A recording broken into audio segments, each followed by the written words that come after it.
Okay, good morning everyone. It's Mr. Kemper again on AP Chemistry, South Anchorage High School. Welcome. This is the second video on chapter 16, and that has to do with solubility. So last video had to do with calculating the solubility of a substance given the Ksp value, and also can you calculate the Ksp value if I give you the solubility. So hopefully you've had some time to work on those problems and check your answers, because all the odd numbered answers are in the back. And again, during office hours, Zoom office hours, I'll be able to take questions. So today I've got three or four, five more things, just lots of little details on how to deal with this solubility issue. So the first one we'll cover first here is what is the solubility of PbI2 in not pure water, but 6.5 times 10 to the minus 3 molar lead-2 nitrate. So think about how that would affect your answer for solubility if I'm not dissolving it in pure water, but I'm dissolving it in a solution that already has one of the ions.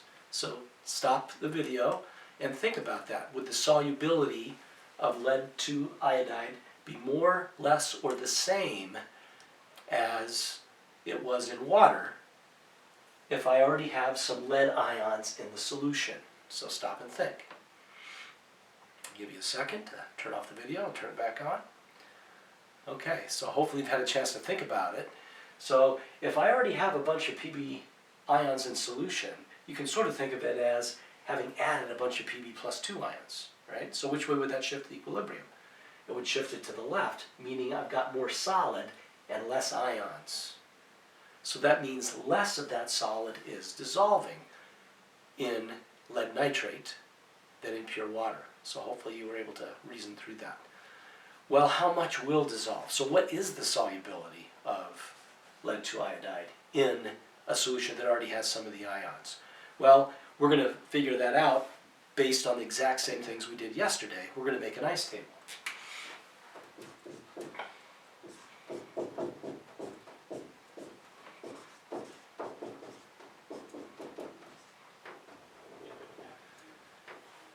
So initially, this time is going to be a little bit different.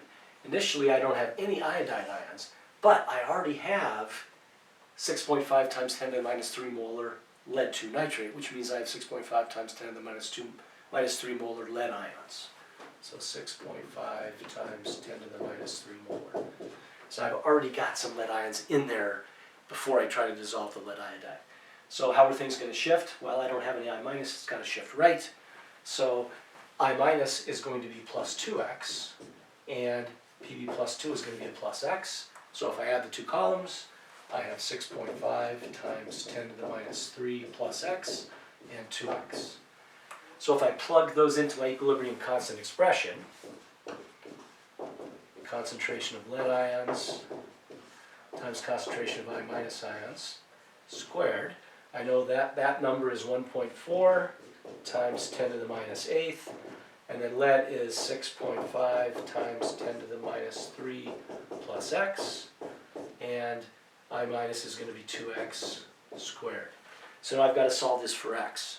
So it looks like a little bit of a mess, our familiar quadratic, but again, we don't have to solve it because look at the size of Ksp, the equilibrium constant. It's really tiny, so what that says is x is really tiny compared to what it's added to. So we can assume that x is very small. As a result, we can say that this is essentially 6.5 times 10 to the minus 3, and this is just going to be 4x squared.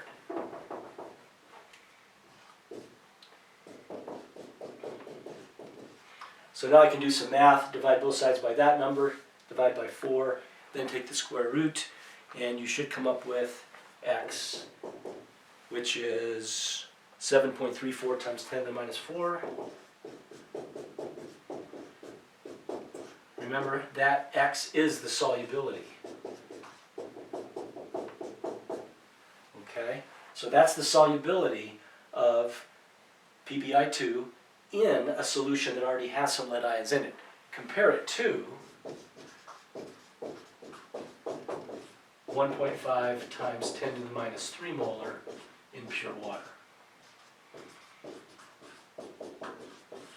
So obviously that's a smaller solubility than in pure water. So if you guessed that the solubility should go down, you were right. That's the solubility of lead 2 iodide in pure water. That's the solubility of lead 2 iodide in lead 2 iodide, or I'm sorry, lead 2 nitrate that already has some of the lead ions in it. Okay? So that's called the common ion effect. I've got lead ions from two sources, one that's already there from some lead nitrate, and a little bit of lead ion that's going to be formed from the dissociation and the dissolving of PbI2. Okay? So there'll be a homework problem similar to that. All right, next topic. There's a lot of little topics today. The next topic has to do with something called relative solubility.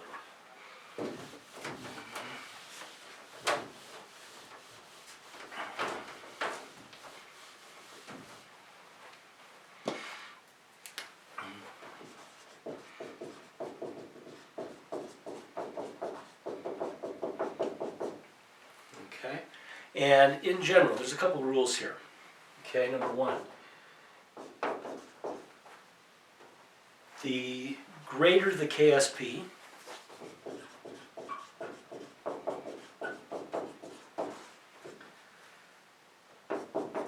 the greater the solubility.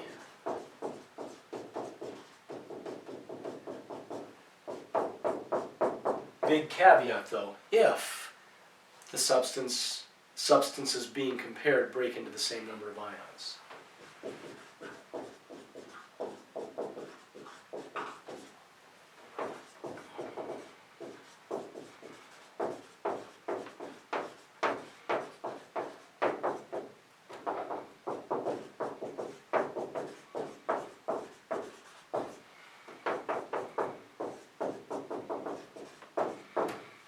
Okay?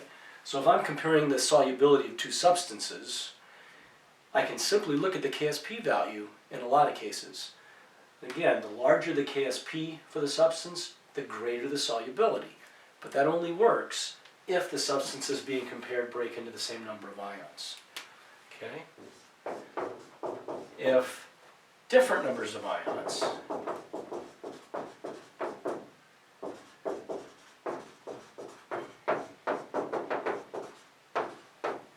I must calculate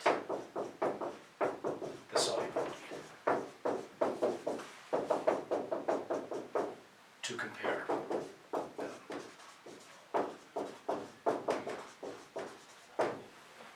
Okay, so I've got a little example here with some different substances. You can look in the purple here. So if I want to compare the solubilities of, say, these four substances, PbI2, cadmium hydroxide, cobalt hydroxide, and manganese sulfide, let's look at how this works. So here's the Ksp values for all of those four substances. So if I was to use just rule number one, I could see that the biggest Ksp here would be that one, and therefore it should have the greatest solubility. Well, looks like it does. However, how about the smallest solubility? Well, I might look for the smallest Ksp. So the smallest Ksp would be this one. But you notice that that solubility is not as small as that one for manganese sulfide, even though the Ksp value is bigger. So this rule doesn't generally work if the substances break into different numbers of ions. So you can see that PbI2 would break up into three different ions, Pb plus 2 and then 2I minuses. Cadmium hydroxide would break into 3, and cobalt hydroxide would break into 3. So if I only look at those first three, the rule works pretty well because these three break into different numbers of ions. The bigger the Ksp, the bigger the solubility. The smaller the Ksp, the smaller the solubility. However, when I throw in a substance that breaks into a different number of ions, in this case MnS only breaks into 2 ions, I can't compare the solubility to the Ksp values. The smallest solubility doesn't correspond to the smallest Ksp. So I would actually have to calculate the solubility to compare them. And that's what I've done here. Notice that for all of these first three, the Ksp value would be equal to 4x cubed from your ice table.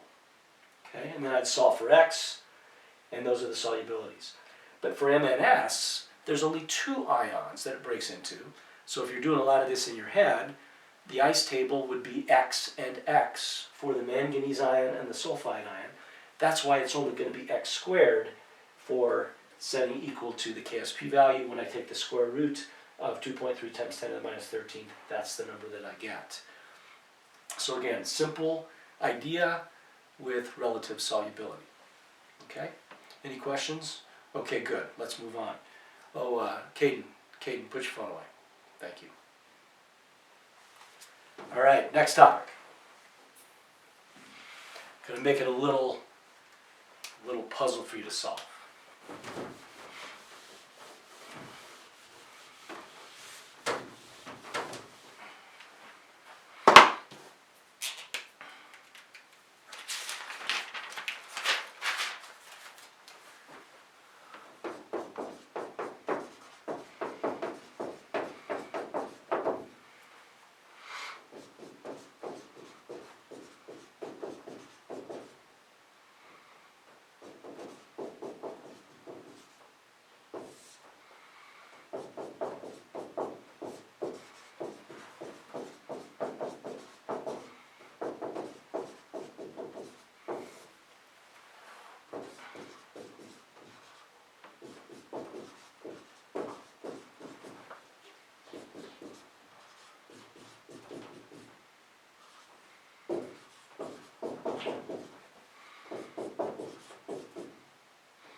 Okay, so take a minute, and you can turn the video off, but the question is, does anybody see what the rule is? I've given you 2 categories of substances. These 4 are more soluble in acid. These 4 are not any more soluble in acid than in pure water. Okay? Why would that be? Do you see any patterns among this group and among this group? Okay? So go ahead and shut the video off and see if you can figure out what that pattern is. What do all these things have in common? And what do all these things have in common? And how are they different? So think about what that is. And when you turn the video back on, we'll see if you got the right answer. Okay. So hopefully you've come up with the idea that the way these are all related is for each of these we have the conjugate base of a weak acid. Okay? For all of these, we have the conjugate base of a strong acid. That's how those 2 groups are different. So why would these substances that have the conjugate base of a weak acid as the anion, the negative ion, be more soluble in acid than in water? Well, let's take an example. So let's look at, say, magnesium hydroxide.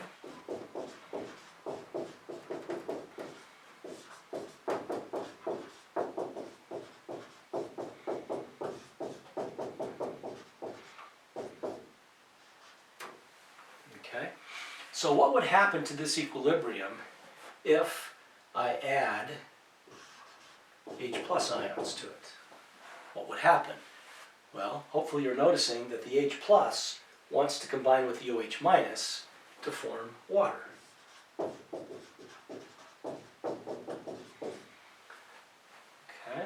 so if I'm pulling hydroxide ions out of the solution to form water, which way will the equilibrium shift? So if I'm pulling hydroxides out of the solution, Le Chatelier says I got to shift that reaction to the right to make more hydroxide.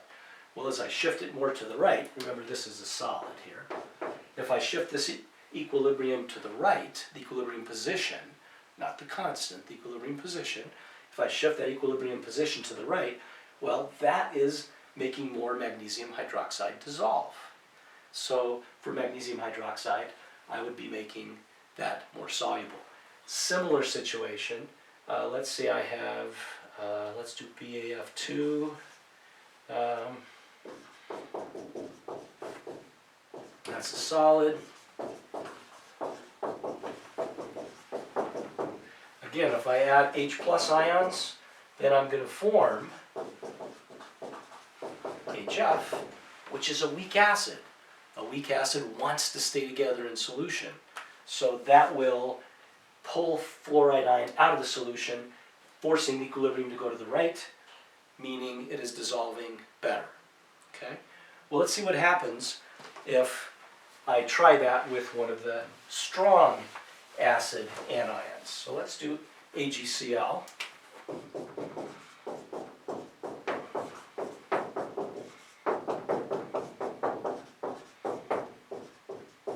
So let's say I add some H plus to this equilibrium, and how would that affect things? Well, would the H plus combine with the Cl minus to form HCl? No. Why would that not happen? Because HCl is a strong acid. HCl does not want to stay together in solution, so it would just fall apart again. So the Cl minus is not being pulled out of the solution in this case. If it's not being pulled out of the solution, then the equilibrium position won't shift. So therefore, anything that's got the negative ion of a strong acid will not be any more soluble in acid than in water. Whereas if the substance has the negative ion of a weak acid, it will be more soluble in acid than in water. Okay, the next kind of problem we need to be able to solve in chapter 16 is, will a precipitate form when two salt solutions are added together? So it's a little more complicated than just regular solubility rules, but we do need those to be able to solve the problem. So here is the question we're going to answer. How do I know if a precipitate will form when two salt solutions are added together? And I've listed the steps that we're going to take in the problem I'm going to solve for you on deciding whether a precipitate will form or not. So the first step, write down the dissociation of the precipitate that you expect may form, and that is using solubility rules. Okay. Second step, write the Ksp expression. Third step, calculate Q from the given concentrations. Remember, Q is the reaction quotient. It is the same as the equilibrium constant expression, but with the actual concentrations that you're working with instead of equilibrium concentrations. And so that is Q, and we're going to compare that to Ksp to see if it is larger, smaller, or the same. Okay? So again, you have that and you can rewind and look at it again. So those are the steps that we're going to use. Okay? So problem is on the board. So if 200 milliliters of 0.004 molar barium chloride is added to 600 milliliters of 0.008 molar potassium sulfate, will a precipitate form? So what I would do first is just write an equation for what's happening here. We're mixing barium chloride and potassium sulfate, so write the double displacement reaction. You should be able to do that. And what will the precipitate be if one does form? Here you're going to use just your normal solubility rules that hopefully you still have in your head. The precipitate of the two products is going to be the barium sulfate, because barium sulfate is not soluble, and potassium chloride is soluble. Remember, anything with an alkali metal in it is soluble in water. So we're going to expect that if we do get a precipitate, the barium sulfate is going to be the precipitate. Okay? So let's write the dissociation for, so I'm going to follow the rules, write the dissociation of the precipitate that you expect may form. So I think barium sulfate may form. So BaSO4 is the precipitate if one forms.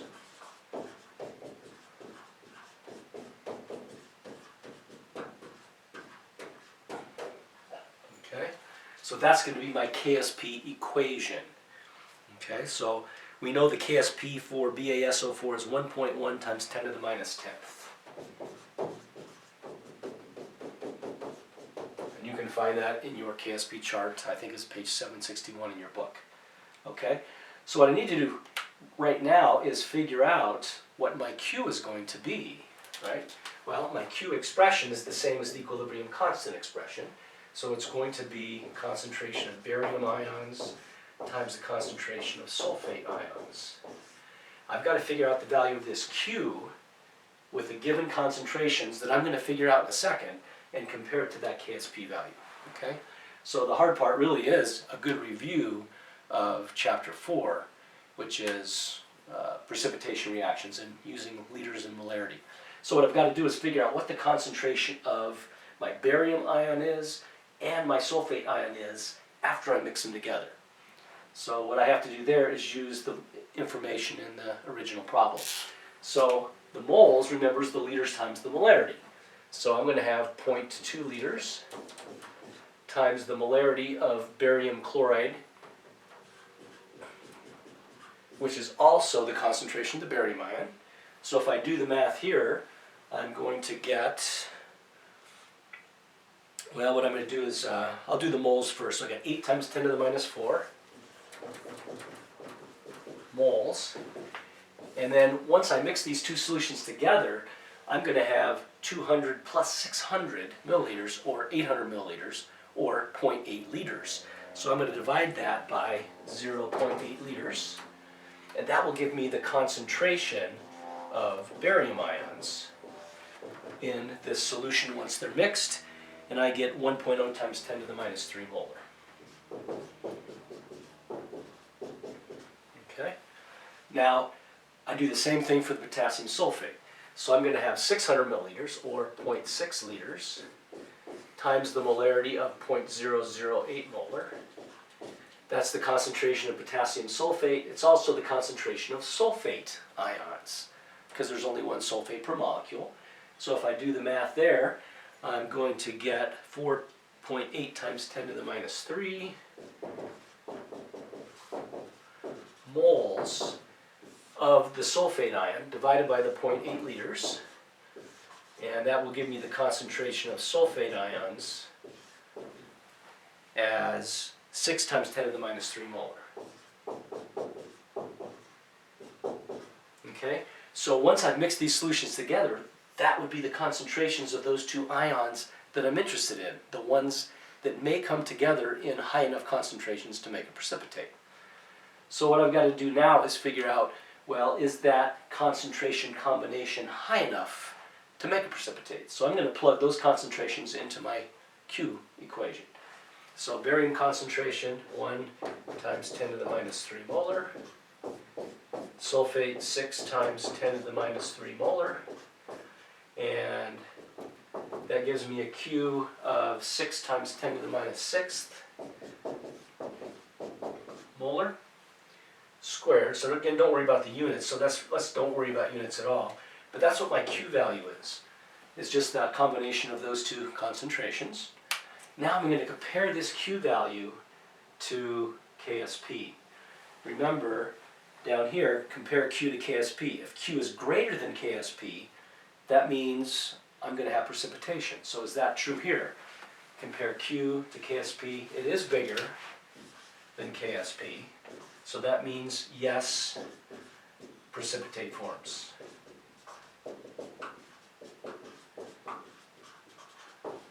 Okay? If the Q was less than the Ksp, a precipitate wouldn't form. There wouldn't be enough ions in solution to form a precipitate.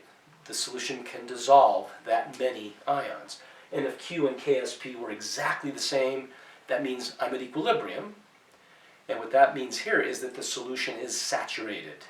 I can't dissolve any more. That's the maximum. Okay, the last topic in chapter 16 is something called selective precipitation. And I can see, before I get started, I'm going to make sure, Ava, please turn around. Okay. And Maya, could you wake up Aiden? Thank you. All right. Okay, so selective precipitation means there's a possibility of two different things precipitating. So I've sort of given the problem situation here, and then I'll move that and get it out of the way and solve the problem. So silver nitrate is slowly added to a solution that is 1.8 molar in chloride ions and 0.02 molar in bromide ions. which will precipitate first as I add that silver nitrate solution, the silver bromide or the silver chloride. So here's a little picture of what's happening. I've got some container that's got, say, 1.8 molar sodium chloride and 0.02 molar sodium bromide. The sodiums won't have anything to do with it, they're spectator ions. And then I'm going to slowly drip in silver nitrate. And I want to know which precipitate will form first. So as I'm dripping in silver ions, eventually there's going to be a high enough concentration of silver ions to combine with the chloride ions to form silver chloride, and I might also form silver bromide, since that does form a precipitate as well. So those are the two Ksp expressions with the Ksp values for those two salts. So I'm going to be using those two equilibrium constant expressions, and I'm going to figure out what is the concentration of silver ion that is required to precipitate each of those two salts, silver chloride and silver bromide. Okay? And Jacob and Brady, can you guys focus this way? Okay, thanks.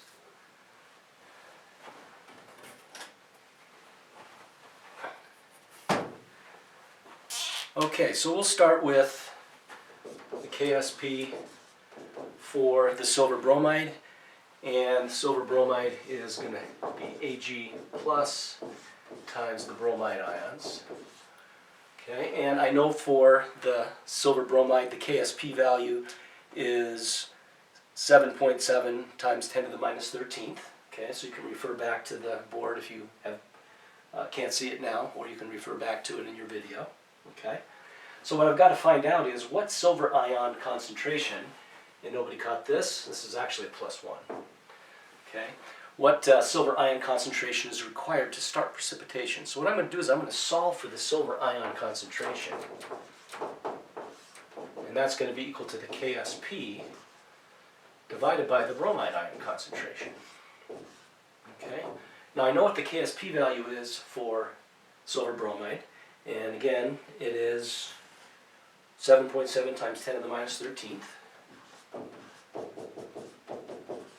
And the bromide ion concentration that is in the solution, we remember, is 0.02 molar. And that will give me what silver ion concentration is needed to start precipitation. So when that combination of ions is multiplied together and it equals the Ksp, you're right at saturation. Okay? So let's just do the math there. And when I do it, I come up with about 3.9 times 10 to the minus 11th. So that is the concentration of silver ions that's required to start precipitation of the silver bromide. I'm going to do exactly the same thing for the silver chloride.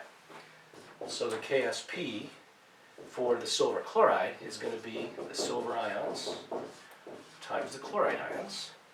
And again, I'm interested in the silver ion concentration that is going to be required to precipitate silver chloride. So the silver ion concentration, just using algebra, is going to be equal to the Ksp value for silver chloride divided by the chloride ion concentration. So again, I'll plug in those numbers. So the Ksp for silver chloride we figured was 1.6 times 10 to the minus 10th. And the chloride ion concentration was 1.80 molar. So doing the math, you should come up with about 8.9 times 10 to the minus 11th. So that is the silver ion concentration required right there to precipitate silver chloride. So what I've got to do now is I've got to figure out which one is smaller, because the smaller amount of silver ions added is going to be the one that precipitates first. So which of these two numbers is smaller? Well, it's pretty easy to tell that that number is smaller than this one. So that's a smaller concentration of silver ions. So that means that the silver bromide is going to precipitate first.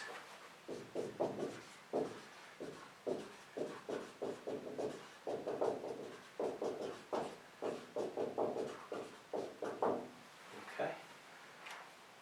So if you have questions, about that, look it over again, and we can cover this once we start having our Zoom meetings. So that concludes the videos for Chapter 16. We're getting close. We just have a little bit more material to cover in Chapter 4, and that'll be on the next video or two.